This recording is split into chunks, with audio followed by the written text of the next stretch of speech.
Hello and good evening. It is Thursday, September 23rd, 2021, and we just had maybe our most intense eviction of the season in Big Brother 23. I'm Dave Mader, joined with Jaemeel Robinson here on Super Mader Brothers Podcasting, streaming live on Facebook, YouTube, and Twitch, or you might be listening to the audio version. Also bringing in Jeff Mader, coming in just a couple seconds into the broadcast. Jeff, what about Kobe? You think arriving on time? Show my nameplate, Dave. How to be a good dude? Yeah. Wait, I have to hit the button. Boom. I think you know that Kobe doesn't step down from a challenge. Kobe doesn't step down from a challenge. He accepts it. Kobe didn't step down from a challenge. Actually, he did. Because Kobe refused to play the Sacramento Kings in a proper Game 7 after the theatrics of Game 6, which is the worst officiated game in sports history. Yeah, it was. Mike Bibby, had a right to be pissed off. Yeah, guys, we can't bury the lead at this hour, so we see tonight that Derek F is able to evict Kyland, and I was nervous. I was nervous if it was going to happen or not. If you know, should Xavier just use the veto on Ozza and let her do it? Because can you trust Derek F to do it? But he did it. He even got all the words out in order. I cast my vote to evict Kyland. It's official, Kyland. Kyland, you have been evicted from the Big Brother house. It happened. It happened. And, you know, I think it was interesting because a couple nights ago, or maybe it was last week, you know, Jeff, you had played the clip from Big Brother 14 for us, where when Dan had evicted the other guy, Shane. That was the season before I started watching. Yeah, it kind of reminded me of that moment, you know, like a really tense, but this was even more tense, I'd say, with a full stare down. And bringing in it's not his son, it's his nephew for his late brother who died somewhat recently, I believe he said. Yep. So Jeff, what do you make of that? It's serenity now, insanity later. Like, honest to God, Kyland, man, showed his true colors on the way out the door. I see exactly why Jaemeel and Amanda were so disheartened by Kyland as a person. Yeah, I haven't liked him for a while. Jeff's freezing up there. Sorry, they didn't really show it on the show as much as they should have. They showed it like tonight was the first time we really got to see how bitchy Big D is. And we tonight got to see who Kyland kind of really is as a person. They got you. You even saw a little bit of Xavier too, because anytime there was a confrontation, X was like, "I'm out," and went out straight the door. Didn't want to get involved. And then Oz, of the four people here in the final four, Oz is the one person. I've said this from the beginning. With Amanda, she's the one person I truly really like as a person. I think she's bad at this game. She's bad at the game. But I really like her as a person. I think she's got a great heart and a good moral core to her. So I really like her. But I hope she wins. I hope she wins this game. Wow. Do what you need to do. We knew it was coming, Dave. We knew it was coming. You know, right? I got it. You know, I'm not gonna leave you guys hanging. Wait. So what did Big D do tonight? Did he carried her? No, did he send someone's ass home? You don't think you know I pulled that? Cheers, Kyland. Why not? You know. Cheers to my showmance. You did really good this season. You thought you could run all over me, but I ran you out the house. I can't. Oh, that's cute. I cannot. I can't. I love you guys. Yeah. I can't. See, Oz is like, I'm not even going to be she's at her core, she's a good person. Even after she just saw Kyland and Xavier almost come to blows on the way out the door. That was a pretty intense stare down. between them. I thought it was escalating there to the point where Julie was like, "You gotta get out of there." The producers were in Julie's ear, and they're like, "Get her out of there! Get him out of there!" Right now." There's gonna be, do you think Xavier would have thrown a punch here? Or I think if he mentioned his nephew's name one more time, I think Say it again. I dare you. I double dare you, my friend. I suggest you stop talking about my nephew. I highly suggest, but and then Kobe doesn't have a man to look up to. Yeah, I mean, I thought the whole, Kobe thing, raising him to be a man and face challengers and stuff. Are you talking about my nephew right now? I'm asking about if, named after Kobe, Kobe doesn't step down from a challenge. He accepts it. I highly suggest you stop talking about my nephew. I think that's not really up to me. I think that if your nephew has nobody to look up to, that keep talking about my nephew. If your nephew has nobody to look up to, that is going to figure out Honestly, how to raise him. Kylan. Julie's waiting on you. Julie's waiting on you. I need you to leave right now, Kylan. No, I just think that's unfortunate that he doesn't have a man. Walk. Kylan, Yes, Kylan, I need you to leave right now. Thank you. Oh wait, is this one mine? That's yours. That's yours. Thank you, Kylan. Thank you, house guests. Bro. He put that Thank you. cup down too on purpose because he wanted to have something to go back to get, so he could get another dig in. Kylan really showed tonight what a sore loser he is, what a bad Big Brother player he is as far as having a good attitude about things. Everything about him, about what he did to Sarah Beth, came back to bite him in the ass here tonight, and kind of love it. It was serendipitous, and I enjoyed it. It was worth it. It was worth it. Yeah, I agree. I think Kylan, his reaction here, I think he's even somewhat self-aware of how scummy it kind of came across. I don't know, but maybe not. It's hard to say. It was he felt very betrayed by Xavier. He used that veto on him last week, and this really was raw with him, which I sympathize to. But and Daryl, who was on with us last night, was mentioning in our chat that hey, he kind of had to know this was going to happen, or at least have a good inkling of it. And so was this sort of planned by Kylan, that he was going to say these things? I think, yeah, I do. You don't just, it seemed like it was raw, but at the same time, he didn't get upset. He was upset, but he didn't get upset. It was strategically, it was over the top. It was way too personal. Yep. Everything about it was petty. And Because I'm petty. There you go. Well, you're not petty, Asna. Yeah, we saw petty tonight. Petty was on full display tonight, and Kylan.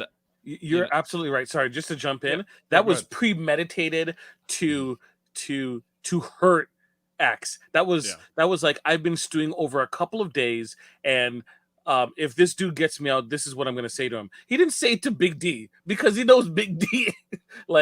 Big D is Big D, right? It's like, no, this wasn't his decision. This was yours. And you made that decision to lie to me and hurt me. And I'm going to say this to hurt you back. I can't hit you, but I can hurt you. I can emotionally hurt you and have you think about it, stew over it. Right. Yes. Yeah, so it was premeditated, and I also think that he also looked pretty scummy here, being dismissive of Big D, even though I think we all have a good sense that Big D, was this really? Ultimately, I guess it is his decision, but Xavier is pulling the strings here and convinced him what to do, and Xavier would have not, he knew how to say it. Yeah, of course he knew how to say it. He's had so many chances to learn it, at this point. And he's I'm very glad Kylan is out of this game, because I would have felt badly if he was the winner, even though it would be great to have the first Black winner, African-American winner. I don't want it to be Kylan. Of these six, he's always been at the bottom of these six for me, and I'm glad he's done. Jaemeel isn't Big D. Wasn't he at the bottom of your list? He is still at the bottom of my list. Right. Yeah. Yeah. In I don't Trash know. Mountain, like Yeah, I it's mean, like I don't know. if you go a couple layers lower than the top of the mountain, it's still trash. Like Yeah. Trash. I feel like Kylan tonight climbed that mountain, and he's almost at the top. Like Big D's got a bigger resume. He keeps talking about his resume. His resume of trash is a lot longer than his resume. What's on his of gold. resume other than he did this? He was in a position to do this tonight, and this was like his great moment. Yeah. He's like, you saw when he went up there to do it. He Oh, was like, "This is my moment. This is the moment. Oh, I get to do it." Right? He was just. if it was a musical, everywhere else would have been darkness and there would have been a spotlight. He would have had a solo, and then the spotlight would disappear, and then he would say the words. Right? You could almost say he's waving through a window. Yes, Yeah. waving through. Tap tap tap. Look, Tap, tap. he. Wait, I'll give Dave a chance. I know. Yeah, it's like it's all the way up a D. Outside, always looking in. Will I ever be? Oh my God, I'm watching a movie. You are Kylan. You're tapping on the glass, not looking on the inside of that house now. Look, he didn't. This is like. D thinking that this was his move. It wasn't his move. This is a gangster calling in a boy from out the street, saying, "Hey boy, come over here. I got a proposition for you. Go and tell that guy to give me money." And then that little kid feeling all big, he's like, "I got the Don behind me. The Don told me to do this." Right? And he's like, "This is my move. This is my control over you." No. Understand. It isn't your power. It is the power invested by X into you to do it. And if you wouldn't do it, he would have found another person, right? Even slightly better than you to do it, right? Because Azza would have done it. Azza would have do what you need to do. Yeah. Or not in this case, do what I want you to do because I told you to do it.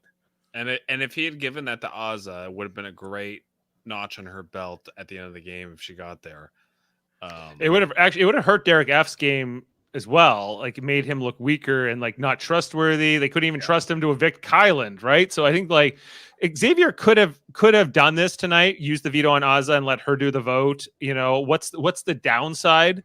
I guess is the question. You know, I guess he might burn a bridge with Derek F. And if somehow Derek F is the final HOH, he won't take X.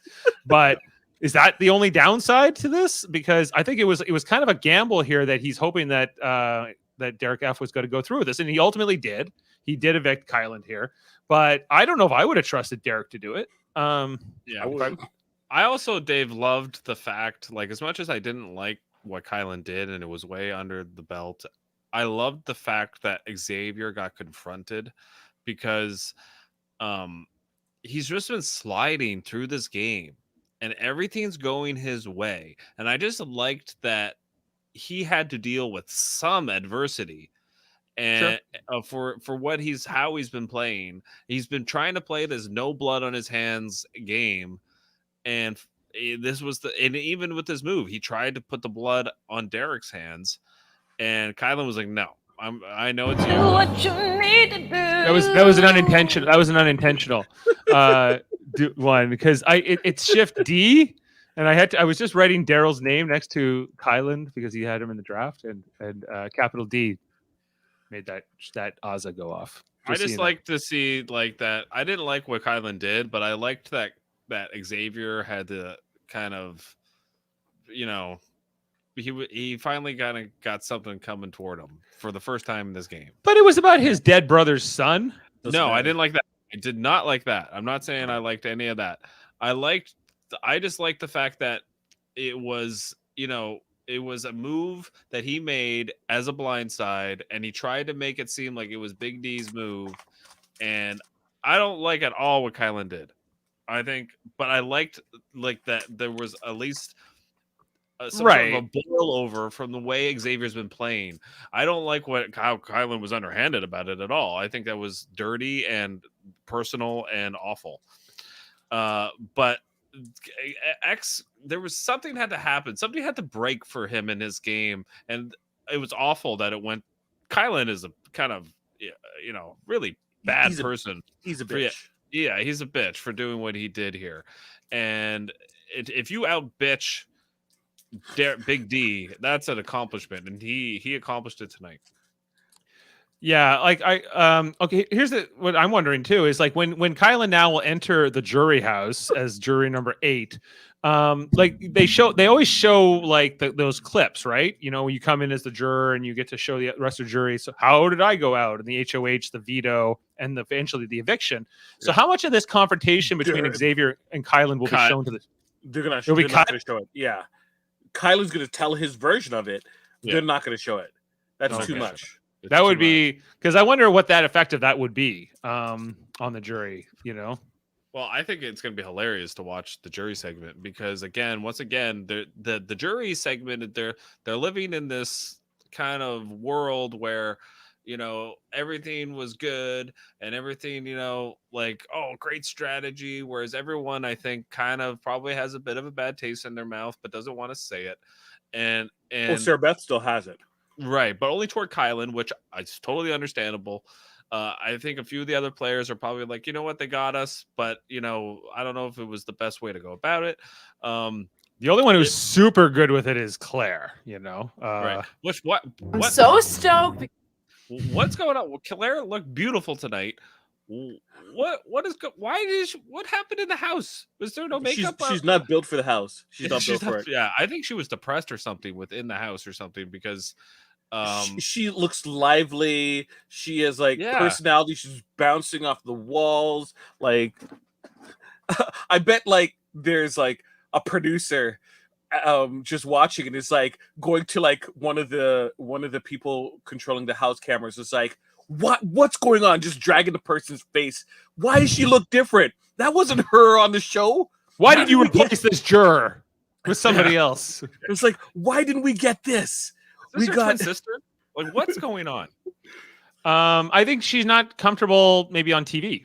You know, She's still on TV. I just think the live aspect of it, and not only that, I think Jaemeel, I think it's the house. I think she was depressed being confined in a space that's very small with other people. Like at least in the jury house, you get a chance. She lives to in get New away. York. I'm not buying that. She lives in New York. Well, true, sure she does.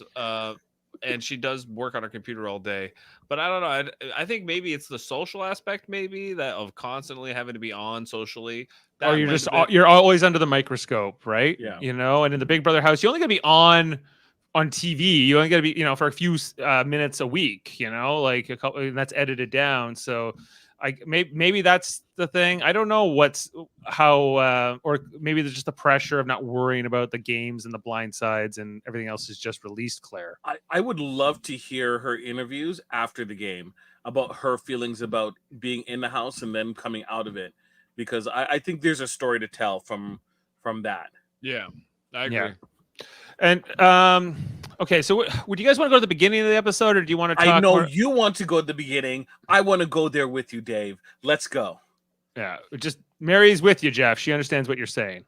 Thank you. I think about X. What I was saying about X having to deal with some adversity. Right. It's coming. Regardless of if. Sorry, quickly, Dave. Sorry. Sure. Regardless of if the jury wants to award this man the money, they're not going to let him just get like, he's gonna have to answer the questions, and some of those questions might be like, I'm not saying this to make up my mind because I already have my mind made. I want you to be able to answer this specific question because I want to see you squirm, and I think that might be coming for that dude. Yeah. Oh yeah. Mm-hmm. Yeah. Well, okay. And I know I'm kind of jumping ahead here, but now that we're down to these final 3, I would, even though I have Xavier in the draft and it's like, this is anointed, nothing would please me more, tickle me pink more than to see it be Big D and Ozza final 2 and Ozza wins. That would be incredible. And then Jaemeel, you would win the draft. Wait, you would say Amanda would win the draft? I would automatically win. Oh, Big D will not win. He will not win. It's Ozza or X. A to X here for me. I like the idea of Derek F winning. I think is something catastrophic would have to happen for him to win. Wouldn't it be very similar, guys, to season like season 19 of Survivor, where if it's Ozza and Big D, now Russell Hantz and Big D are not the same player. Russell Hantz is one of the best reality TV players, but I'm just talking about unlikable and kind of innocent, not a Naive, great game player, kind of clueless. Yeah, kind of clueless, but the naive, kind of clueless player wins, and the more aggressive, bullish player loses. And I don't know. I could see a lot of comparisons to be made if that occurs, because Big D is going to get up there and bolster about what a great game he had, and he's gonna throw Ozzy under the bus and say he carried her and said she like what his whole DR tonight again also really showed his true colors. I feel like this episode should have just been titled True Colors, because they all came out tonight. Yeah, I'm with you on this. I think, and that kind of ties into the beginning of the episode, because it was all about how Ozzy and Big D, leading up to this week, and who are going to be the final three? Is it Ozzy staying? Is it Kylan staying? Or whatever, and Derek, just debating the merits and his deals and what he wants to go with. But really, I think it really comes down for Derek F that he's afraid of there being women on the jury, and that women are going to just vote for Ozzy or something like that. Or it's also his just misogynistic tendencies. I think it's just him. I think I think it's just how he views the way women also look at other women, the way he looks at women. I think it's just his bias that Derek F reminds me a lot of JC from Big Brother 19, who was a player that was never in the main alliance. He was never in level 6, but he was always like a facilitator to the level 6ers. Whereas Big D was a full-fledged member of the alliance, but has never been in the power to have to make many decisions, never had to really do anything, never had to make moves so much, just social play. I think tonight everything was looking, I'm like, you are doing so bad. Not only are you pissing off the house guests, but the producers are burying you now. And not that you were going to win over the only way Derek F was going to win America's favorite house guest is if like people were voting for Derek X by accident and they and they got it wrong, because how many people are going to like vote? I guess you have to text the name of the person to this number for America's favorite house guest. And if people just write Derek, what do they do? That's not going to happen. Okay, Tiffany or Derek X are winning America's favorite player. It's one of those two players. I still think it's going to be DX, because I think a lot of people are just going to vote for him because he was just so well liked. And Tiffany, like, I think half of the live feeders really like Tiffany, and the TV show fans were not as big of fans of her. So I think DX is going to win. I think the people that stuck with the show to the end are going to be going for either Tiffany or DX. The only problem is this show is so ripe for trolling. Yeah. Like if Vote for the Worst came back, like Big D's winning America's. Big D. Yeah. And he'd be like, see, I'm amazing. And he's going to split that Derek vote. No, I don't even. I think Jameel's right. It would be a vote of spite. Yeah. Yeah. And this whole thing in the beginning of the episode was, Derek F being a drama queen, even though he's a joker. And just like, I think kind of really like, Ozzy was very upset that you saying you carried me, D, and Big D. And I think there were times, I think he did stand up for Ozzy and for Brittany for that matter, at different times in the game, because, but not like in major significant ways that like she owes his life to him. Certainly not.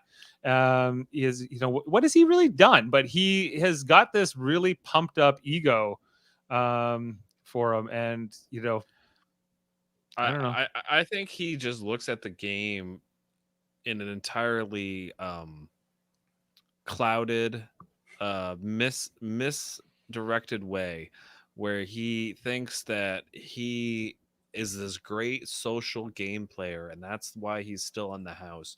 When in reality, he's still in the house because the other game players, specifically Kylan and Xavier, viewed him as a great GOAT to bring to the end, and that is why he is still there. Ozzy too, but Ozzy, they wanted to cut before Big D. They wanted to, but then Xavier got power, and Xavier decided to take out Kylan because he saw a great opportunity that he can beat Big D and Ozza. He feels in the final three competition in the final three, whereas I think there's a chance that because Big D can't win anything, Ozza gets into the final three. Hourglass. Scale competition, and she beats him by luck. And then she cuts him. And then she cuts him. She has half a brain. She will, and I think she would straight up do it. She would straight up do it. I think she's been underestimated this whole season, and I would love to see her win this game because again, I've said from the beginning, I think I like her the most as a person. Actually, almost of anyone in the cast. I really think she has the most genuine heart. She's the most moral. And she would be a good representation for the season. I would be proud to vote. And for she her loves if I was God. She shouts out God, and Julie Chen Moonves loves it. Well, yes, be the good. Be the good, of course.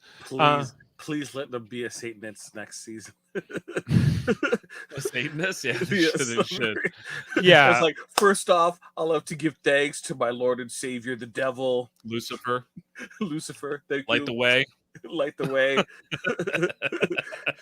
Someone should just do that to troll. Just to troll America. I think it would be hilarious. So Derek F tonight, like just throwing his fit over Ozza and the fact he went around to Kyland, he went around to Xavier complaining about this conversation they had, just being kind of bitchy, I guess is the only way I can describe it. And and Kyland's like, Xavier was like, "Come on, man, like cut her some slack or calm down or whatever." And he wouldn't. No. Yeah, he doubles down. And I think he thinks like the more he bitches, the more people will agree with him, but he's only agreeing with himself in his own head. It's a delusional, like he can't read people. He's terrible at reading people and reading the room. Like, my God, man, like, what are you doing? Like, and people trying to navigate that and try to like, well, okay, I want to be respectful of your own thoughts, but at the same time understand and be respectful. Don't and then he would just like, don't try to sugarcoat what I'm trying to say, or don't try to put words in my mouth. It's like, you're putting words in your own mouth. I'm just saying you have your opinion, I have mine, but like, understand people's feelings could get hurt. It's like, well, if you don't want to face reality, that's your problem. And you're like, what the hell, dude? Like, you're doing everything you can to just ignore facts. He's a bully. I find him to be use bully tactics emotionally, just like Kyland. Very similar. Kyland's more like, at least Big D, you see him coming. Kyland like goes like deep down into the thing that is the most vulnerable for you, and then tries to twist that nerve. And that was some harsh shit what he did tonight, man. Like Big D is like just a baby, and you can see him coming a mile away, and he's just delusional. Whereas like, I don't know, Kyland, I loved it in the goodbye messages. Do you guys catch that where Xavier's like, you know what, love you like a brother, hope we can be friends on the outside of this house, I had to cut you, and all I thought was, no, you're not. Not anymore. Xavier might have changed this message given the chance, but it was already pre-recorded, and he probably wasn't anticipating that you were going to come up with the Kobe thing. I kind of hope that X doesn't make the jury, because I just want to see like Kylan have to ask his question and Xavier just not answer it and just like, you're a piece of crap for saying that, and I had to stew about it for a couple of days, and I don't like you. Like something straight up like that. I think that'll happen. Yeah. Well, the other thing I think is interesting about these final four that we had, was that, okay, Derek F doesn't know how to read people, but the other three do, right? In fact, it's kind of their job. In the case, Xavier, an attorney, and definitely has a good social game just in general and in life. And then, both Kyland and Ozza are sales reps, right? Like they're effectively salespeople. They have to read people. They have to be able to understand, like, if whether gain trust or whatever. So they are much more self-aware people. Derek F is like lives on another planet. He lives in another version of reality from the rest of us. He's a safety review person, And I could totally see he's like, he goes into a building and he's like, that's wrong, that's wrong, that's wrong, that's wrong, that's wrong, that's wrong. Probably knows his job very well, but he's like, I don't have to listen to any other factors or anything. I just point out what's wrong and I walk away. Right? Yeah, I think that's a best case scenario. I think I fear that Derek F is more like a Homer Simpson safety inspection guy who's like, "Whoa, I get safety here," but you know, I don't know how good he is at what he does. Maybe he is good at it. I hope he is. He's not. I don't think he's the worst Big Brother player I've ever seen, but he like Jaemeel. I am coming around to saying like this guy. He won't win. He can't win. You know, but he might get second. This he guy might get 75,000. He's not my kind of guy. Yeah, which in Korean translates to what? Yeah, exactly.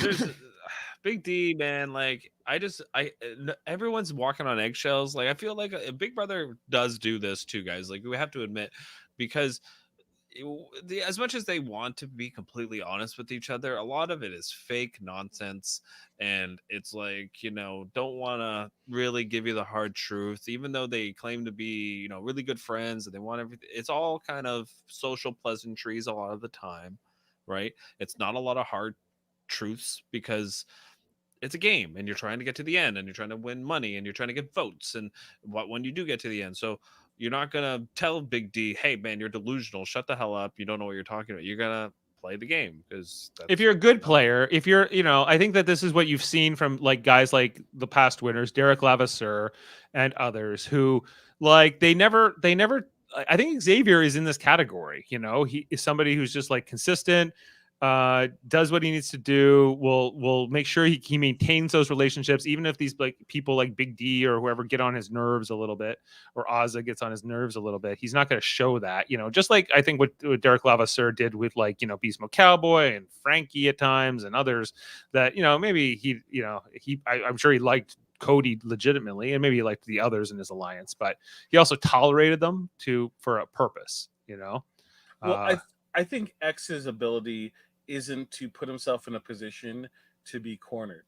So him being a lawyer, he's able to, when a lot of arguments occur, like you don't argue with a lawyer in the sense that you just walk up to a lawyer and start arguing with him, right? But if it's a debate where there's proof and presenting truths and proof in a way that is convincing, right? That's where a lawyer has that skill, right?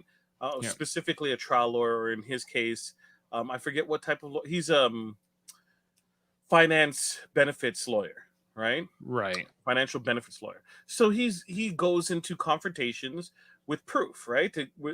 But unsolicited confrontations, that's not necessarily a lawyer's strong suit. So he's gonna take himself out of that situation. And you see it in this episode, he does a great job. Look, Dave, I'm not saying that he isn't good in terms of having those hard conversations, but he's smart enough to know that getting into a fight in the streets isn't the best idea, right? When you're having confrontations with these people that are looking for a fight. And Big D, a lot of the times, he's looking for people to talk back to him or to disagree with him, because then he can go off, right? And sorry to interrupt, but tonight also, Jaemeel, Kyland, I feel like, was trying to get Xavier to hit him. You know, I think he knew he was going to go as low as possible, and he knows, I think, that Xavier is he's a bit of a hothead when it comes to personal stuff, or when you really upset him. Like, we've seen it in the season, you know, with the Tiffany stuff, and how he whined for like 2 weeks. You know, I think that's what Kylan does. And, you know, I don't know. Can I say what I'm saying, Jaemeel? Yeah, I do. Yeah. Yeah. But thankfully X is smart enough not to, like, when I saw he's like, say his name again, I'm like, Ozza, right? You better get in between, because that dude is about to lose $750,000, right? I would be like, I'd be standing back. I'd be like, let you guys can punch it out. I thought Ozza was gonna go sit in the chairs. Just well, I feel like that was kind of Kylan's last ditch strategy, was to get him, to provoke him into this fight. Provoke him, and I think he was provoking him 100%. And then he gets out there, and the fake smile he's throwing down. Well, they had to do a like, commercial break to cool him down. Yeah, well, Yeah. Well, just okay. He says the first thing he says to Xavier or on the way out is like, "No heads up."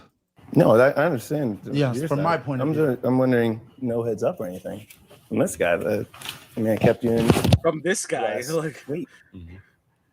And is it just This is how the game goes. No, of course. No. I'm just asking. Yeah. No. I thought like it was a whole challenge. I would have loved to give you a heads up, but I respect you too much as a player. And given that he was the sole vote to evict, I knew if you had time, you probably could have made things go another way. Right. So like Big D gets no credit for anything, and that you notice like that. Oh, Kylan will give no credit to Big D for anything. And Axe Xavier isn't didn't either. either. Yeah, Xavier basically said, "Look, I couldn't let you know because I expected you to be able to manipulate Big D better than I could." That's literally what he said to him. Yeah. Seems fair. That seems like a logical, rational argument that Kylan. He says he accepts it, but he obviously doesn't, because then he goes right into the Kobe thing after that, right? Well, so then he didn't like it. Yeah, he didn't like the fact that he got that Xavier, and so then I think it was a last-ditch effort to provoke him into a swing and a fist. And once X started saying like, "Keep talking about my nephew," like then I kind of was like, "Ooh, I got him. I might get him. I might get him to throw." Only until unless the producers yank me out of here with like with the hook, right? And then he goes back for the drink and like everything. I was just like, oh, this could get bad. This could get bad. I don't care what Julie says. This could get bad. So, Dave, this is some of the stuff that we were talking about, like live feeds, where the way Kylan uses his words, he manipulates people, right? Right. And you see him; he'll say a million words, and some of them will be biting. They talked about like. So I don't know if you know this story. Did I tell it about Kylan and his ex-girlfriend? No. Okay. So Kylan had an ex-girlfriend, and they were dating, and then he cheated on her, right? But the girlfriend didn't know. So the girlfriend confronted him about it, and he redirected it to say, like, I'm confused as to why you would think that I was cheating on you. I think I've been, and you notice I'm doing the Kylan pauses. I've been pretty much, a perfect boyfriend. Right. So of course. But I was cheating on you, right? He was cheating on her, right? So, but he still, from his perspective, he turns it around and say, why did you think that I was cheating on you? For all intents and purposes, another Kylan words. I've been pretty much the perfect boyfriend, right? Right. Of course, and maybe, all you got to really do is just like reset or whatever, right? Is that something that we can agree to and try and reset and do? Just imagine having an argument with this dude. No. Like, I can imagine it, but it's infuriating. I can understand wanting to blindside him because if he saw it coming, and actually like him and Xavier and Big D said, look, we're voting you out tomorrow or whatever. Here's the heads up. He would have kept talking for like literally. He wouldn't have went to bed. It would have been talk, because his ego is so above logic that, like what Jameel's anecdote just proved, is that in his mind he's the hero of his own story, no matter, even if he does bad things. And like even tonight, like after he threw Xavier's nephew's name into the ring, and he was was talking, bringing up his dead brother, was unbelievably low-handed. And then he gets out on the stage and he's like, hey, what's up, Julie? Like, Smiles for miles when he gets out there. Air hug. Yeah. Then this does anyone else know? I don't know if X has told anyone else about that story, because I'm pretty sure the only thing we saw was that he told Kylan it, and that's it. And we all thought that was boring and pointless at the time. It ended up mattering tonight. Yeah, it came back tonight. Yeah, I don't know if the producers are psychic and they saw that coming, but my God, that was yeah. Oh yeah, and then Mary brings this point up, asking to play again, like everything. You're not coming back, Kylan. What you did was completely below the belt, and you'll never be on CBS again. I don't think he'll be on the challenge. He'll be on the challenge because that's where the disreputables go. That's where the disreputables go. Him and Josiah could be a team. Him and Davon and all them over there, and Davon will just totally like tear him to shreds. Paulie Calafiore, whoever is on that show. I do want to talk about the jury segments, but just since we're on that, let's go through Kylan's exit interview. This isn't the part where he has to play again. But be honest, you wish you had lied to him. No, I think I wish I had talked to him a little bit more than I did as far as like talk through that after it. But I think that as far as lying, like I think there's an element of like lying when you have to. Mm-hmm. And I think that for me and from I think a lot of people, you can tend to respect people who only do it when they have to, as opposed to like doing it when they don't have to, wanting to be a competitor, you know? He should run for like a Republican ticket, man, or a Democratic ticket. It doesn't matter. Julie should have been like, who's it from thing? From Brody Bruce. It's like, holy shit. How many words to ask to answer a simple goddamn question?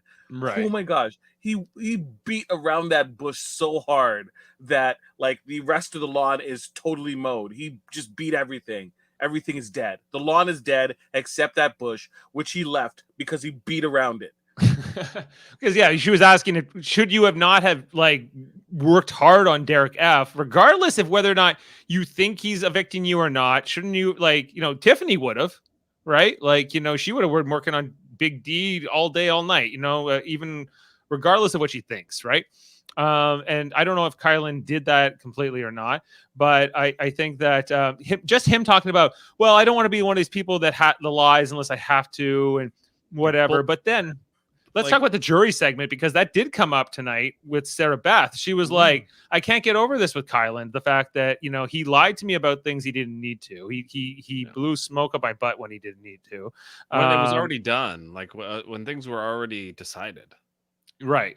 And she can't reconcile it, right? She's been in the jury house for a while. She's talked to enough of these jurors, and the fact that she's still like, no, I'm bitter, I'm angry. Now we'll see. Like, I guess he'll go there tonight or tomorrow, and they'll have the next 6 days to maybe talk that out and see if Sarah Beth and Kylan are friends. Now, she's gonna be like, get on my goddamn roof.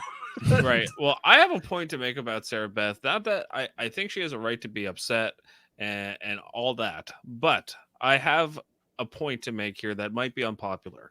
I think the fact that Kylan manipulated you this hard in the game and you never once questioned it, you never once tried to figure out why he was so adamant on, X and X person having to go on the block, and you weren't suspicious of this. Like, Big Brother is a game of mental gymnastics, manipulation. If even your closest ally can manipulate you, like Dave, we watched the clip from season 14 when Dan manipulated the hell out of Danielle and got her to put Shane on the block and take him down, and then he promised to evict Ian, and he evicted Shane anyway. And the reason he did that was kind of what happened tonight, where he didn't want to have to compete against Shane in the first two parts of the final three. He wanted to go against Danielle and Ian. And that's why that happened. And it was also because he knew Shane was very close to Danielle, so he convinced her to take him off. And he's like, I'll take Ian off. And it's some sort of proof that, me, you, and Shane are the final three. We're all going to be good together. And then he completely went against that, lied. And, I think in a great move, because it wasn't personal. It was just the game. Right. And at a certain point, once you start making it personal, it's completely off.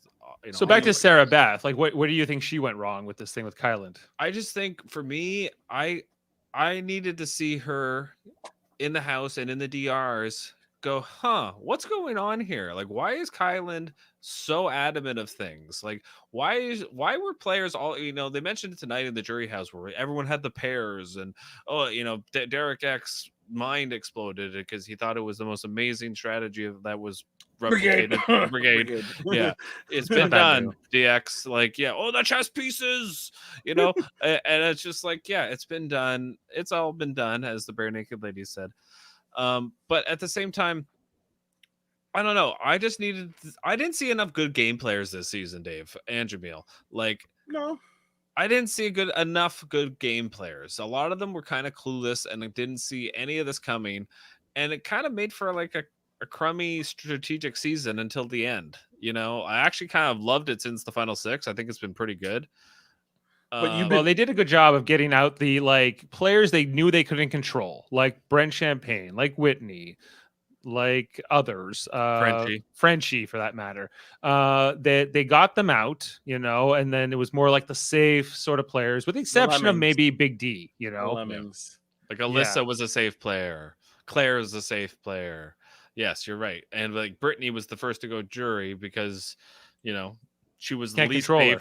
Yeah, she was the least safe of the safe players. If she had won an HOH, then the Cookouts game, I think they would have been happy to get rid of Brittany pre-jury. It just didn't work out that way because they had to get they had to get like Travis out or whatever. They chose to get Whitney out instead of Brittany.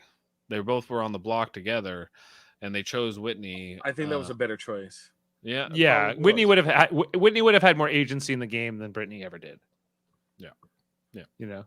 So like I get it, and we see this time and time again, and you know, I think it's like this conflict of like the players are going to go do what's best for them in their best interest, and from a TV standpoint, the viewers want something different. You know, they want to see the more entertaining, the more engaging, the more interesting players to stay longer.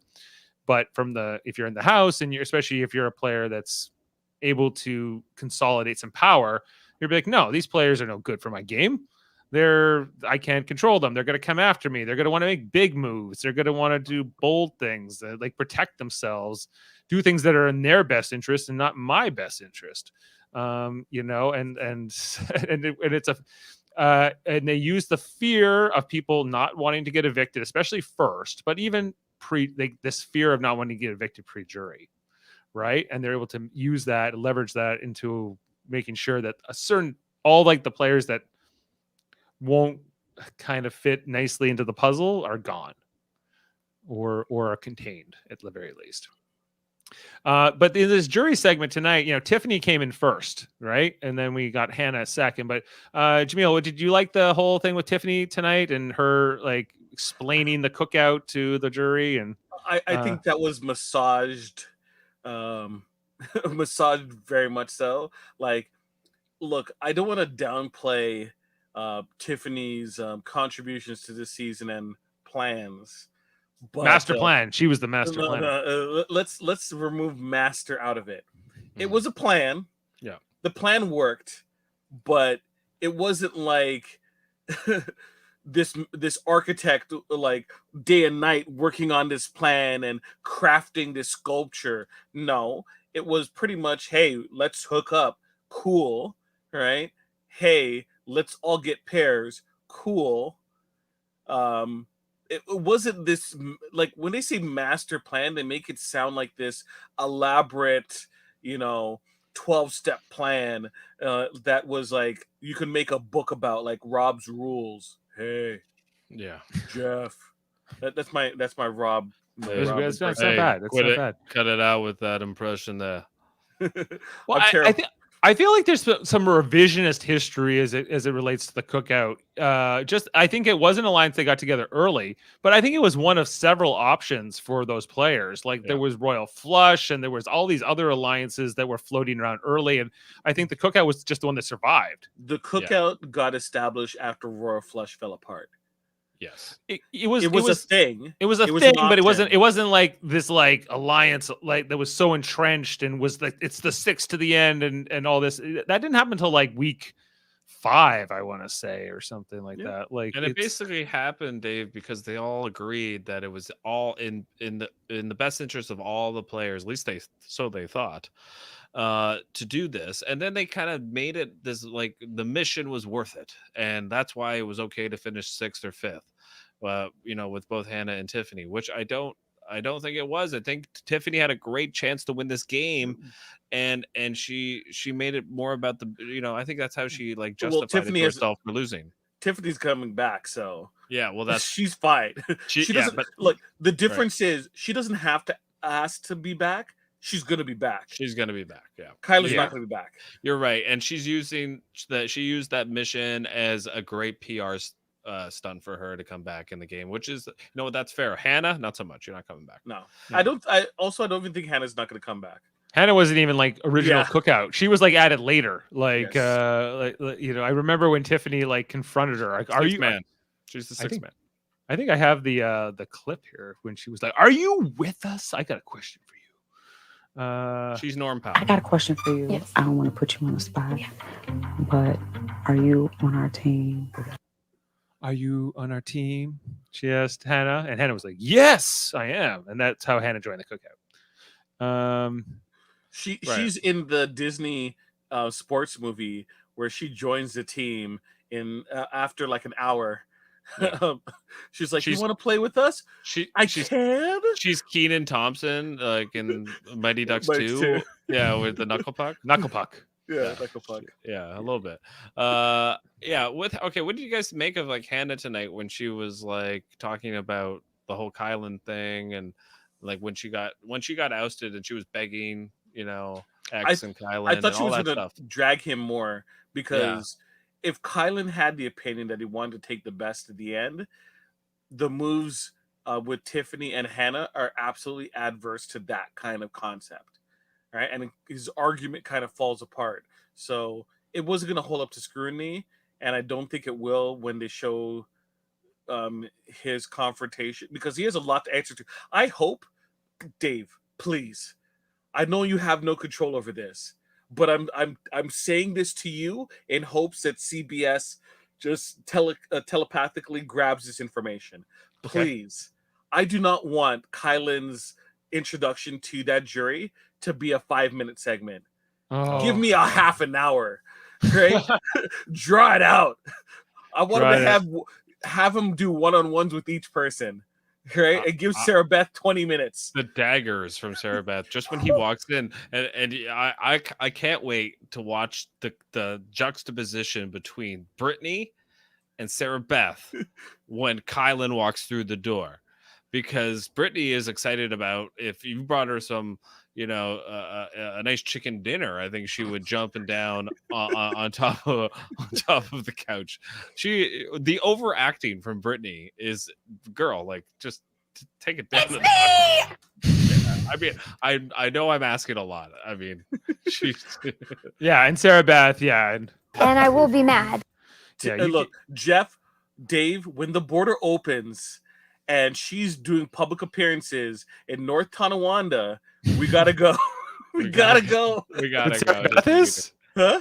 With Sarah Beth does? Or Brittany? No, with Brittany. No. Oh, yes, we're going. Yes, we gotta meet Brittany. Because when she's doing a public appearances in Anchor Bar. If we could meet Erica, who's also from Niagara Falls, but the good side. Yeah. From Survivor, and Brittany, I think at the same event. We should meet up at my mother-in-law's house in Lewiston. Shout out to Niagara Falls, New York, my hometown.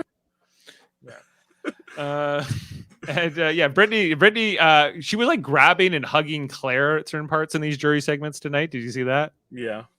I was like, were those two close before? Nope. Or did I forget? Nope. Nope. It's all part of the show. It's okay. I wasn't sure if it was reciprocal or not, but it was, Brittany definitely likes Claire now, maybe more than she used to. And it was the Hannah jury segment. In terms of what I thought, I think Hannah came dressed up in like this like whole outfit and in the high heels and everything else. Like, you don't see people normally done. It was just like an outfit I'd never seen her wear before. And usually like they show up at the jury a little bit more casual. Could be her finale outfit. Yeah, maybe. Yeah, it struck me as like, oh, you got dressed up today, Hannah. You might as well wear your finale outfit. They were because you're not going to wear it. Yeah, and then Hannah just talking about how this deal that Azza had made with Kylan and trying to explain that to them, and like and Tiffany was trying to absorb it. I don't know if that was if like that was told very well or understood very well, or why Azah did what she did. I thought that Sarah Beth like calling out Azah is saying like she fumbled the ball. She dropped the ball when she could have up Xavier and Kylan, and she didn't. Why? So they could say the same thing to Tiffany. There's a lot of blame going around that they could play devil's advocate to. Sarah Beth, if we want to talk about fumbling the football, Sarah Beth, come on. Yeah. In glass houses, do not throw stones. Here's a question from Kevin. Do you think that David from All Stars would have cooperated with the cookout? He would have rolled over and let Hannah rub his stomach, right? They had no worries about David. David is a non-factor. Yeah. Yeah. I mean, if they could control Big D, David would have been a walk in the park. Yeah. Yeah, absolutely. And Kevin's also mentioned that Kylan almost got those pretty teeth knocked out of his mouth. Yes, he did. Yes, he did, Kevin. He was... Yes, Kylan is one of these people that he has a very punchable face. I mean, he really, and tonight he made X want to punch it. That's for darn sure. I don't know if he's always been this tall, Kylan, but I wonder if he was once a shorter guy who maybe is he before he grew up. I agree with you, but then the other times like I don't know if I could take Kylan. Kylan, he looks like he's in really good shape, but I think he has a glass jaw. He doesn't seem like a tough dude whatsoever, one bit. Mary wants to know if Kylan had got his teeth knocked out by Xavier, what would have happened? X would have been kicked out of the game. X would have been kicked out of the game, and then it would have been a final two, Azah and Big D. But what would the producers do for like all these shows that they have scheduled? They would have to have like a Julie come out and go, look, he broke the rules. Like it would have been bad. It would have been bad for the show. Especially on this season where it's all about getting the black people to the end, and if they ended up punching each other at the end, the end, it would have been all over TMZ. It would have been like it probably would have made ET, Entertainment Tonight. It would have been everywhere if that had happened today. It still might hit all those things. I don't think so because it didn't go. It didn't happen. But it was like it felt like it was on the edge, and no, they couldn't go to just the final two. They wouldn't be able to. To fill up 3 more episodes with only 2 people. It would just be a recap, Jaemeel. It would just be a series of recaps. Azah and Big D going, remember Frenchie? Remember Travis? Yeah. Honestly, what I would see them do is they would go, X, you're out of the game. Jury, we're gonna have a competition to let one person back into the game to compete in final HOH. They might. I don't know. I would totally see them do that. But and then Kylan doesn't win, and then Tiffany wins. But if Kylan had gotten punched, I guess he gets to stay in the game. No, he would be already voted out. Yeah, he would be already voted out. But he's still a juror. Yes. Yeah, he would be part of the jury. He'd be allowed to continue as a juror, even. Yes. Because he didn't. If he punched him back, then they would both be gone. Yes. Here's a great question. I don't know if you watch What We Do in the Shadows. I do watch that show, and the movie I'm a huge fan of. But Kylan has got to be an energy vampire. I think that's true. I think that's accurate. Although I think Azah might also be. So. Well, it's nice to think I'm a really cool guy. I'm glad you think I'm cool. Yeah. It would have been something. But do you think that it would have looked bad on the culture? I guess. Yes. I think telling you as a black man, I was like, "Don't punch him. Don't punch him." Yeah, I was having those thoughts, and Jane expressed similar concerns to me at the time, and I was like, "Oh yeah, like this I think any kind of it was only like the Willie Hantz, right, who actually he didn't even punch somebody, he just threatened to, or he headbutted him. He headbutted. Okay, yeah, Frank. Although Frank is really annoying, and I can understand why one would do that. Frank, because he always screams in the DR for whatever reason. Season 14, the same season, Dave. Same season, right? You need to watch 14. Vicious. Yeah, you got to go back and watch 14. No, not. It wasn't Frank. Not Frank the Tank. It was the cook, the annoying one that shouts all the time. Oh, I He thought it didn't- was. Yeah, it was. It was. Yeah, the redheaded Frank. No, not the guy with the knife who kept putting it towards the girl's neck. Yeah. Oh, and also we're forgetting about Brandon Hance on Survivor when he was gonna go. He was threatening Philip, and kind of like went nutso. And yeah, so the Hance emotional family does breakdown. not have a good track record for when anger management. For anger management, yeah. Mm-hmm.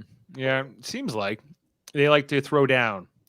Yeah, anyway, so good on Xavier for not taking the bait tonight and not going for it, but he also was flirting with that a little bit more than I think any of us would have liked. Joe. Joe? Oh, it was Joe? Yeah, Yeah. okay. I thought, but it was Frank who got super pissed off about it, was it not? Yeah, Frank Udi. Udi, yeah. What was he pissed off about?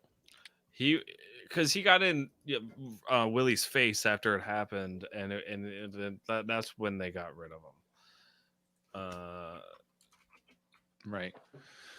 Okay. We'll play it for you later, Dave, but we'll show you what happened. Oh yeah, well, I don't think we can try it again because the last time we showed a clip, it did get a copyright strike. Oh, we did get one for that one? On Facebook, we did, yeah. So I mean, yeah. So what does that mean? Like, we're gonna never be able to broadcast again? No, in this case, it was just like we had to mute. No, actually, it was YouTube, and it was we just had to mute, or we had to trim out that part of the video or something like that. Because but it depends on what it is, and you should have fought it. You should have fought it. We were commenting about it as fair use. I think we were critiquing the art. Yeah, they were like CBS owns this, and you always lose the appeals. So I'll fight the Moonvezes right in the street. Yeah, let's go. I mean, Julian God versus me. We're giving our opinion about what happened, 9 years ago. Yeah. Everyone wants to know. Okay. Anything else on those jury segments that stood out to you guys? I'm trying to think. Oh, I already mentioned what I thought. The people. All right, when Tiffany said the mission of the people of color, and it just pans to Alyssa and DX sitting right beside each other on the couch. I enjoyed that moment. I'll just say that. Yeah. Not the Although right X color. has got on record saying, "Hey, if there were 6 other Asian dudes, people in there, he did say that. He did say He's that. like, I know yeah, he did.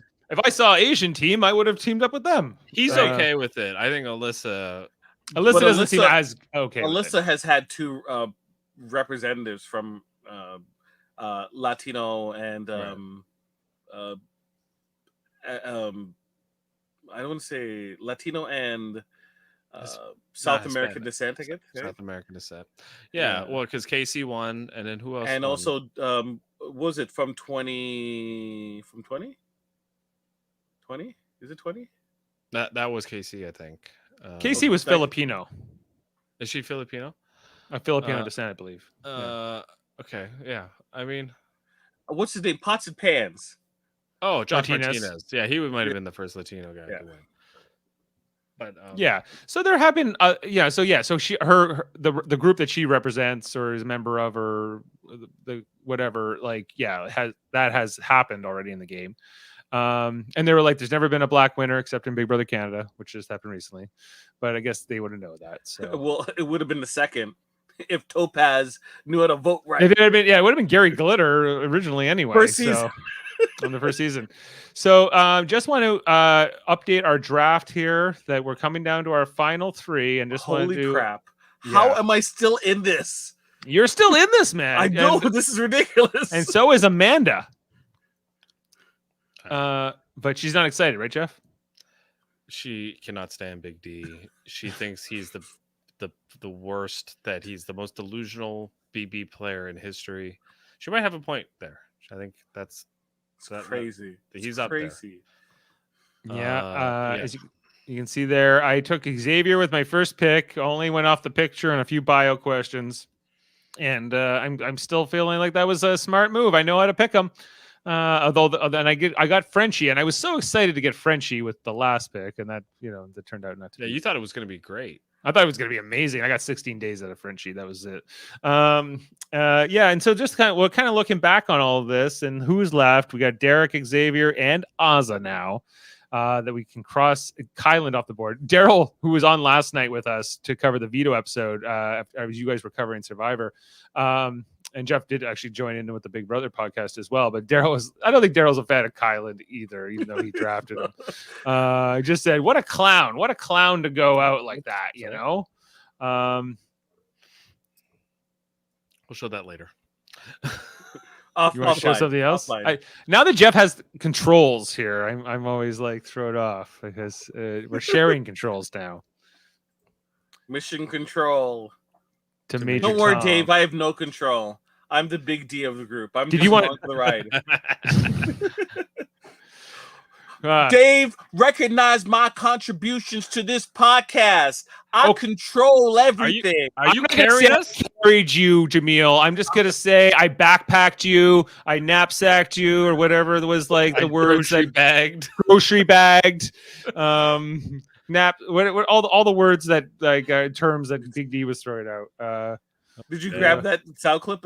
No, I didn't. No, that sounded like it was ripe for a it was capture. Right, but the Kyland fight was like there was just too much in that Kyland fight I had to go for. That was a chef's kiss. That was the all-time Big Brother moment because it was real. It wasn't staged. It was totally like.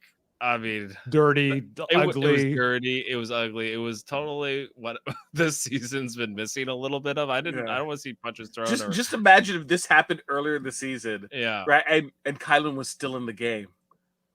Oh yeah. Like it's just the intrigue. Yeah. Like the fact that this happened on the way out. It's awful, but it's at the same time memorable. We'll never forget this episode of Big Brother. I mean, when I watched it, I was like, Jeff's gonna love this. This is great. Like, because it's just like it's one of those moments where, like betrayal and blind sides, and that's kind of what reality TV is about. Not necessarily fist fights, but that kind of like high tension, right? High tension, high stakes. They've like imagine you were in this game for like what day is it, Dave, that Kylan's gone out? 79 days. He said it tonight that he was put on the block on the first week, and which I forgot about. Yeah, well, and French, remember we wouldn't put up a woman and wouldn't put up a person of color, and then he does both. And then he did both. He saves them. The good that did DX, you know what I mean? Like that never came. Yeah. Where was the loyalty? I don't think he reciprocated that loyalty to DX. No. So yeah, like this whole thing. Like, all right, do you guys honestly? I was talking to Amanda about this. I want to get your opinions because I think I kind of know what you're both going to say, but I disagree with it. Do you think for 100% that Kylan was going to take X to the final two? Because I think he was just trying to get through final four, this vote, and that's why he saved him with the veto, and that's why he said it to him, like, look, I hope you reciprocate this in the future. Like, that's what it was all about, power and control for Kylan, to make sure if he was ever vulnerable, that the only other guy that could win would save him. And that's what that whole alliance was about. The Gentleman's Club, by the way. Yeah, not the gentlemen.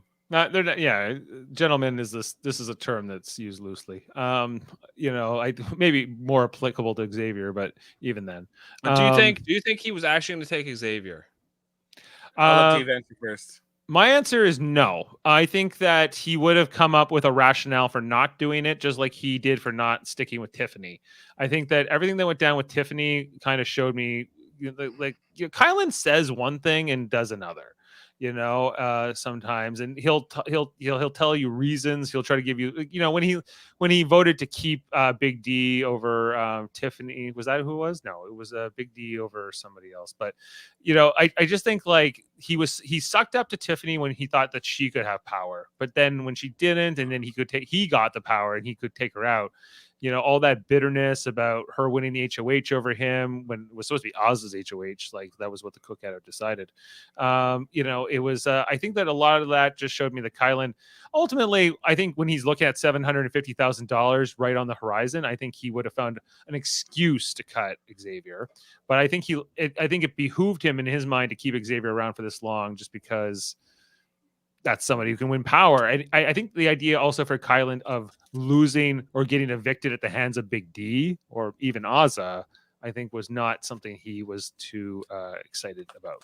And I think that's part of the reason he reacted the way he did tonight, even though he knew it was not Big D's decision. He knew it was Xavier's decision, but there was almost like a humiliation here for him to get evicted by Big D.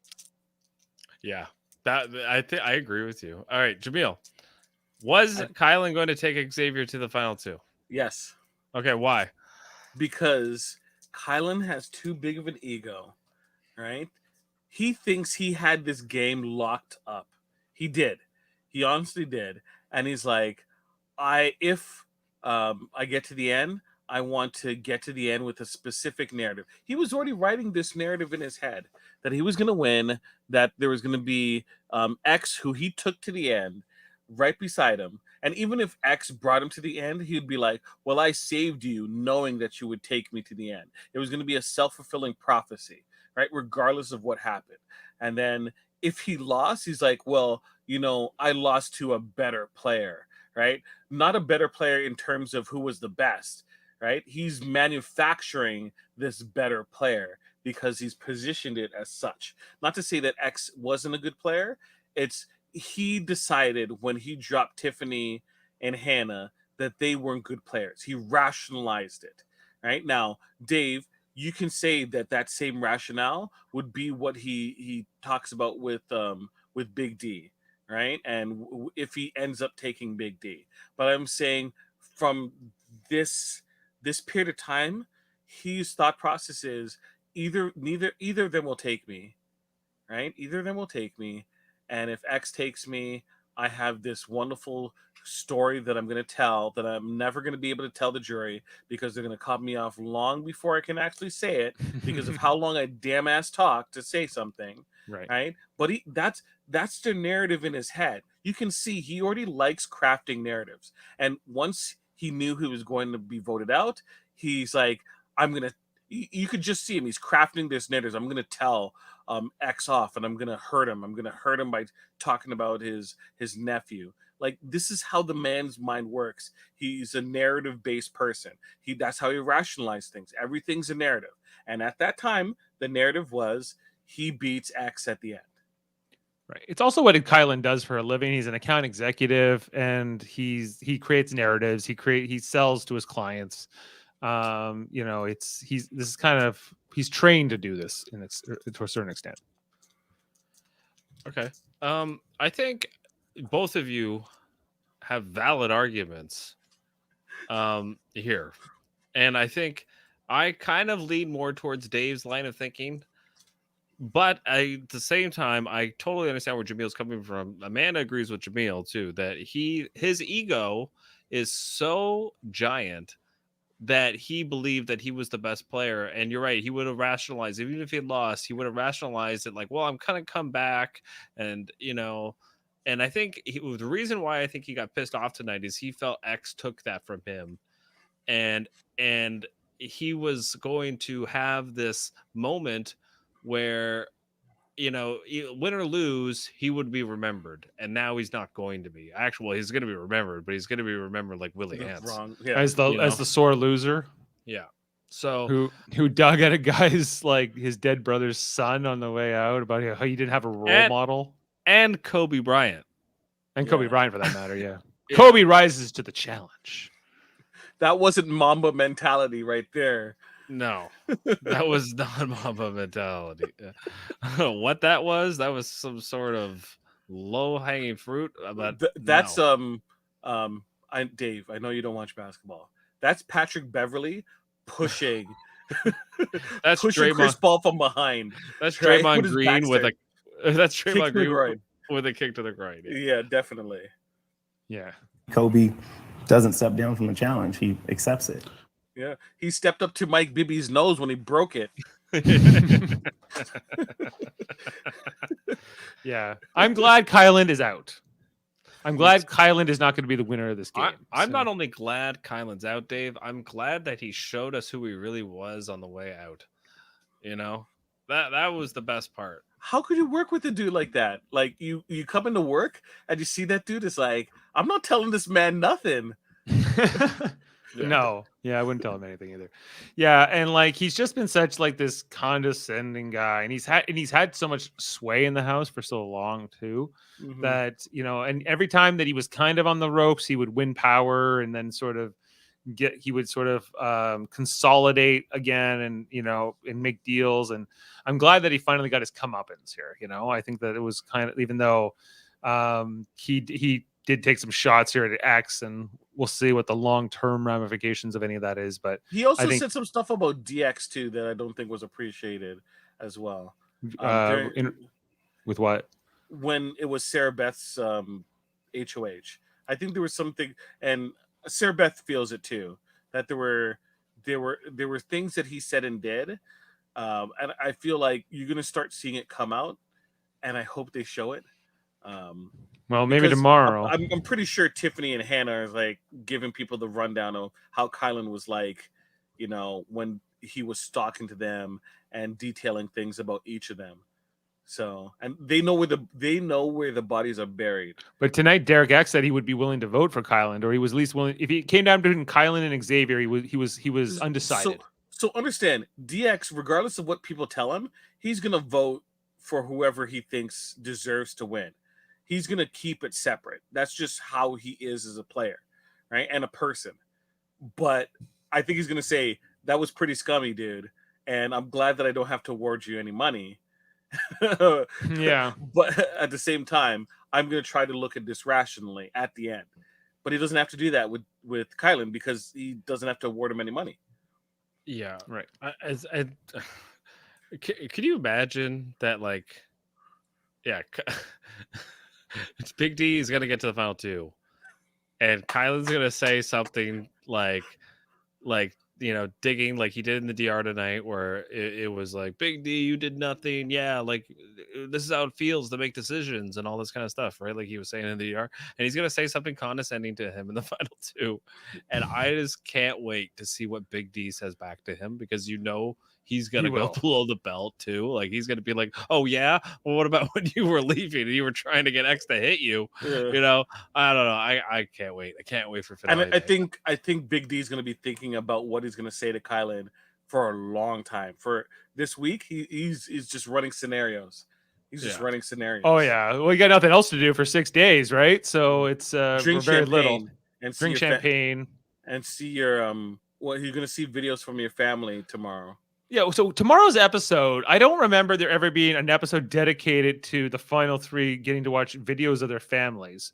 Is this a new episode they're adding? Like, it feels like this could have been 10 minutes. You're right. Sunday. It's the recap episode, but it's also what they used to do years ago was they used to show, the hometown cheering for the hometown boy, and like Steve Moses when his hometown was all behind him, right? Because he was from a very small town in upstate New York, I believe. Whereas in Brampton, they would not give a rat's ass about me being on Big Brother Canada. They're like, "Are you Russell Peters?" No. Then it's like, who is this dude? He whoever, lives here. Whoever Brampton, who is you might be one of Brampton's favorite sons, Jaemeel. That's Michael Cera, Scott Pilgrim. Sarah. Oh, okay, Scott Pilgrim himself. Russell right. Peters. Russell Peters. Well, you're right. You're in good company. You got some Burlington here. We got Cassie Campbell. We got Ryan Gosling down here in Burlington. Young Hercules, awesome. We got young Hercules. We got Jim Carrey lived here for a while. Yeah, but he doesn't consider Burlington his hometown. Well, he's Alan Thicke opened, lived here for a time, and his ex-wife lived here as well. He opened up Shoppers World. Right, Robin Thicke's father. Okay, I don't understand this thought process. If I bring up Alan Thicke is a bigger celebrity than Robin Thicke is. Robin Thicke had one album and one hit song, and that he stole. I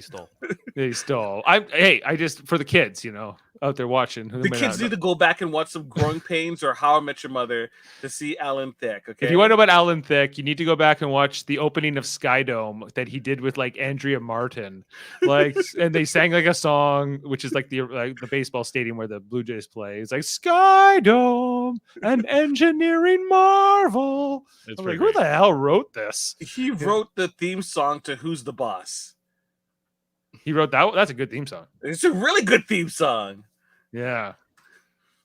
I think he did I think he did Good Times as well. I didn't know that about Alan Thicke. Alan Thicke. He died too, right? Good times. Yeah, he passed away a couple years ago, right? Yep. Okay. He was a better writer than his son. Yeah. Yeah, he was, but I don't know if he wrote that Skydome song or not. All right, but let's. So, are we gonna be back tomorrow, Friday, guys? Are we talking that episode, the recap episode? I do it if you guys want to do it, but we don't have to do it either. I just have to do some cleanup. So, what did Alan Thicke also write? He also wrote the Facts of Life, Different Strokes, the Wheel of Fortune theme. What? Right? I didn't know this.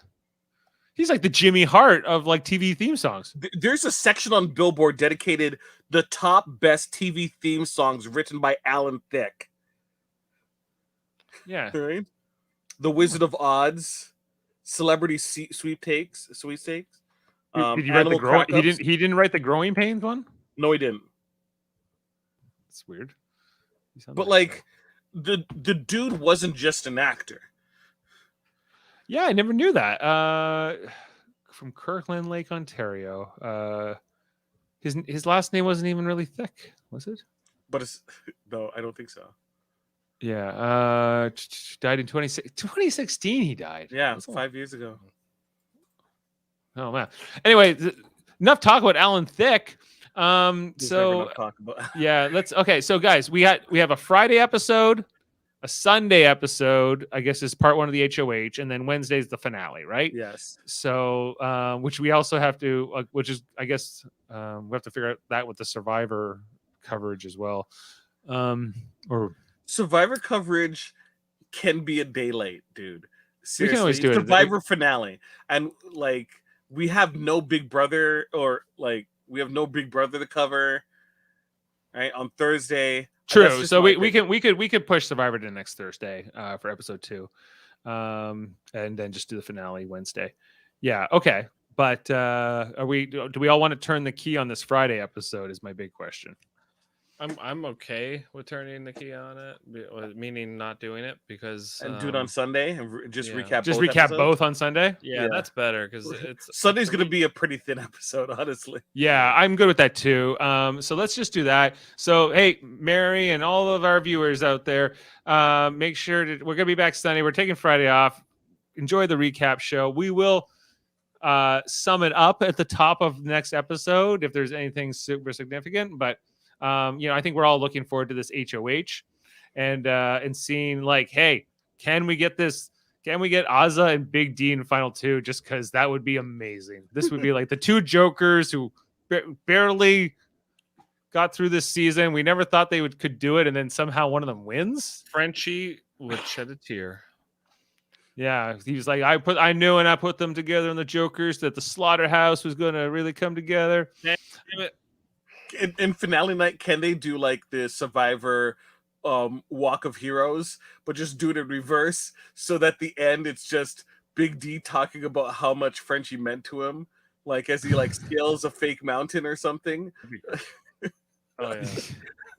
And then we see a scene from Frenchie like, I hope I left my mark on this season. I would love to live for that. That would be great. Bring back. I don't like meatheads. He doesn't like the meatheads. I don't like meatheads, and I'm glad the meathead's not going to win this game. Azza, Big D. I'm just glad a member of the Slaughterhouse won. I always wanted to start an alliance called the Slaughterhouse. What a bad name for a big alliance, by the way. The Slaughterhouse. They better hope I don't win this veto. They better hope and pray that I don't go get this veto. They didn't. They didn't hope, and they didn't. They didn't hope it wasn't necessary, Frenchie, but it's okay. Can they after this season's over? Can they just restart this season right over with all the same 16? Just throw them back in. I would love it. I would love it. That would be interesting to see. You get a completely different result. Of course, Kylan right? and Big D would immediately. Kylan and Xavier immediately get voted out, and then Right. Tiffany. Yeah, and maybe some of the players who got voted out early, like Frenchie again too, or Julie maybe will not. still get voted out. Julie He just still comes gets on- voted out. Yeah, Julie just comes on the over speaker right at finale night. Oh, we have a new twist. This is Expect the Unexpected.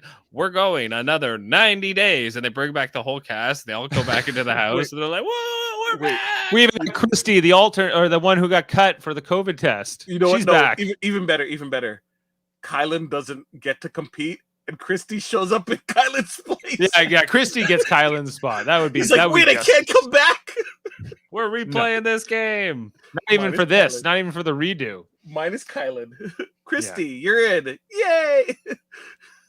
All right. So we're going to be back Sunday, everybody, to talk about both of the next two episodes. And of course, we'll be here Wednesday to cover the finale and get all that in. And make sure to check out our Survivor coverage from this week. If you're a Survivor fan, we talked about the draft. We did our draft and we did the cast preview on Tuesday. And Jaemeel and Jeff did the whole premiere podcast last night. Thanks guys for doing that while I was watching the Veto episode, and I was chiming in while in between commercials and things like that. Also, make sure to check out Super Mader Brothers' other podcasts, including Marvel Cinematic Universe podcast, including Shang-Chi and the Legend of the Ten Rings, WandaVision, Falcon the Winter Soldier. We're going to be talking about the Marvel What Ifs. We have to Party Thor. Party Thor. I watched that one the other day too. That was I liked it, but I'm excited to break that down with you guys. We'll save that for that time and place. But another, yeah. This drink, I like it.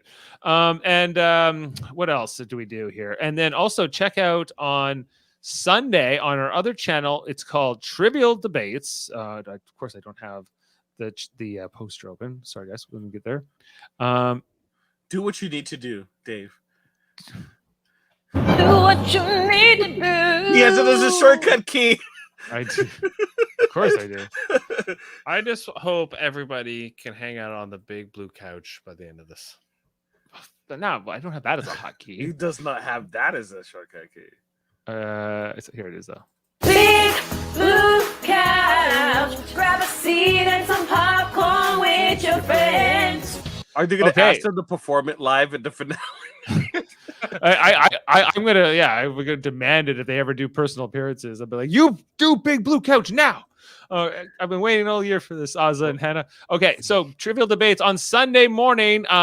We are going to have Chris Seymour hosting our next edition of Trivial Debates, which is a show where we argue about movies, TV, sports, and more. There's like each round is a different category, and we ask different questions like who's the greatest WWF/WWE wrestler of all time. That's going to be the sports question this episode, and we're going to be having Max Duda. We had Davin Skellhorn, who was just on with us tonight on our Live Long and podcast on the Star Trek channel, talking about Lower Decks, and also Jessica Chan, who's been on Star Trek Radio Theater and some other things too. She's been on Trivial Debates before, so this is she's of the other two contestants, she is the most seasoned, with one appearance before this. Oh yes, was it? I was hosting that season. I think you were hosting, yes, and I think she was like a substitute. I think she like replaced somebody who came in originally, maybe. But so she's into this one, and she's also going to be part of the Star Trek Prodigy panel that's going to be starting October 28th, along with Davin. So they're going to get to meet each other here in battle. They get to meet in battle. Before we're going to be talking about that other Star Trek show. And on that note, that we have a Star Trek channel called Live Long and Podcast, where we talk about all the Star Trek shows, new and old. Monday nights, we usually talk about Star Trek, the original series, although our dad's going on a vacation, so we're taking 2 weeks off over the next 2 weeks. Yeah. He's like, it ain't over. 2-week vacation. Yeah. Well, yeah. We're going to extend it. I think my mom is more behind that. Also, Jody had vertigo. I don't know if you ever found that out tonight. He was in the hospital. So he probably needs some time off too. On Tuesday nights, we talk about Star Trek Deep Space Nine on Live Long and Podcast. And on Thursdays, right now, it's Star Trek Lower Decks. If you follow that show, Jeff and Davin and I talked about that. Jaemeel got held up in traffic. He couldn't be there, but we will get your rating later for that, Jaemeel. And we'll plug that in. Okay, and I think those are all our shows and channels and all those things. So thanks for being with us tonight. Thanks for commenting, subscribing. And a week from now, we won't be talking about Big Brother anymore. We won't be, but if you like Survivor, we're going to keep talking about that for the next bunch of time. And Dave, then eventually, what were your thoughts about Survivor I really liked it. I really liked this new cast. I thought that like everybody was sort of, I felt like I connected with all 18 of these people a little bit. I thought that more so than I did about the 16 Big Brother house guests that we started with. Like I didn't feel like I knew them right away. So I thought that was good. I think that in some ways it feels like more subdued and like more low key. It feels more like some of the early seasons in terms of, because I was like, it wasn't like one of those big intros with Jeff on a helicopter going, "This is Survivor," and then the huge like pan out and spins around. They weren't doing as much of that. He was just like on the beach. 18 right? survivors, 39 days. We're Uh, trekking through the wilderness in this big, huge monster truck, tearing down forests and everything, so we could bring apart this show to show the true beauty of nature as we in an trample artificial all over way. as we trample all over it.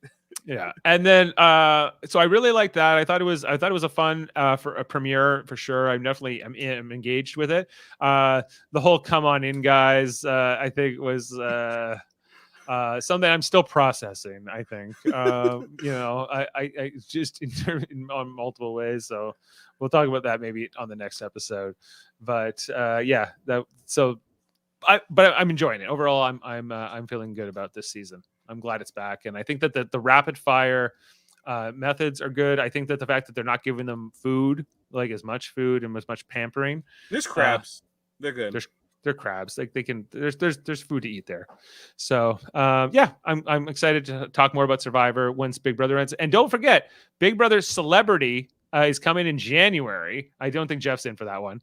But Mary's gonna watch Survivor for the first time. Mary, I think you'll like Survivor, and what I've also noticed, like they're doing the same thing in Survivor that they've done in a lot of these reality shows, is more diversity, more inclusion. I think it makes for a better show. But I think I think it's been a good thing. It's just having different backgrounds, people with different backgrounds, even is always a good thing to see. Dave, that's a lie. When you see all those people, where are they from? I'm from New York. Oh, I live in Brooklyn. I'm from New York. I'm from California. I'm from San Francisco. It's like, come on. What Eric? He's from Wyoming. Yes. Didn't he say he was the first? No, Brad was the first person. Brad. I'm sorry. I'm thinking Brad. He was the first person from Wyoming. I'm like, come on. Seriously? It's only like 50 people who live in Wyoming, though. Oh, sure. I bet there's more people in Wyoming than there is in Quebec, the province of Quebec. No way. Wyoming has got a population of 500,000 people, so it's like the size of Hamilton, Wyoming. I stand corrected. Wyoming. Nobody lives in Wyoming. Montana.